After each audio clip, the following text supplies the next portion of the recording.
In this video, I'm going to teach you the science behind fasted cardio, and by the end of this video, you're going to know if fasted cardio is more superior for fat loss than fed. For fasted cardio to enhance fat loss more than fed cardio, it needs to do these three things. Increase the energy expenditure, decrease your energy intake, have a protein sparing effect. So looking at the research, there doesn't seem to be a significant difference in 24-hour energy expenditure.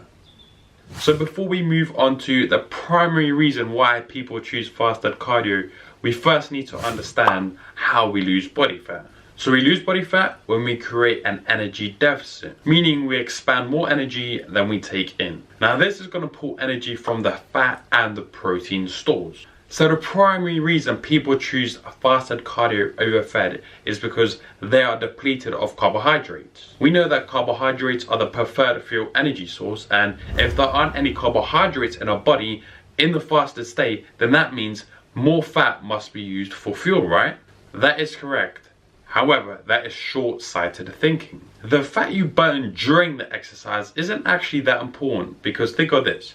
If you do interval training, your body is using primarily carbohydrates for the fuel, yet we know that you can still lose a large amount of body fat. It's not the type of fuel, so energy substrate, that's used during exercise. Rather, it's that energy deficit that's created over a 24-hour period. So if you look at the research, we can clearly see that there's an increase in fat oxidation from fasted cardio. But here's the thing, half of the fat that you are burning during cardio is coming from intramuscular triglycerides. So basically the fat droplets in the muscle tissue. It's not body fat. Keep in mind, the more trained you become, the more your body will also start relying on these intramuscular triglycerides. Exercise also increases the oxidation of the dietary fat that you are consuming after the exercise session is over.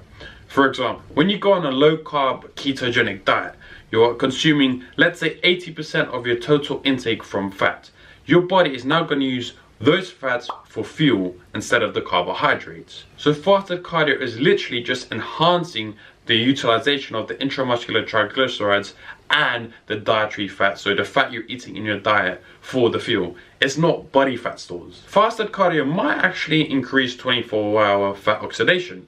However, it does so by sparing carbohydrate, not protein stores, so not lean mass.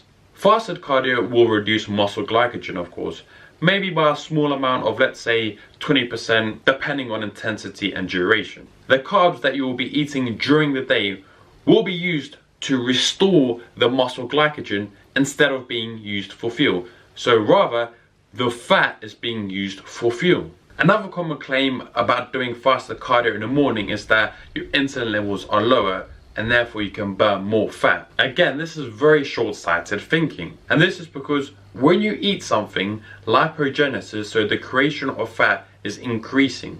Only after you've eaten a meal is lipogenesis exceeding lipolysis, so the breakdown of fat. What people forget is that during the times you are fasting, so the extended periods of times after the meal and when you are sleeping, lipolysis is exceeding lipogenesis. There is no mechanism where fasted cardio will be more superior than fed cardio for body fat loss and sparing muscle tissue. If you'd like to see more videos on cardio, feel free to click the video right there on what type of cardio you should be doing. Make sure to let me know your thoughts down below. Comment, what did you think of the video? Do you agree with me? Do you disagree? Maybe you have another point of view that I'm not aware of. Subscribe to the channel if you'd like to see more science explained videos.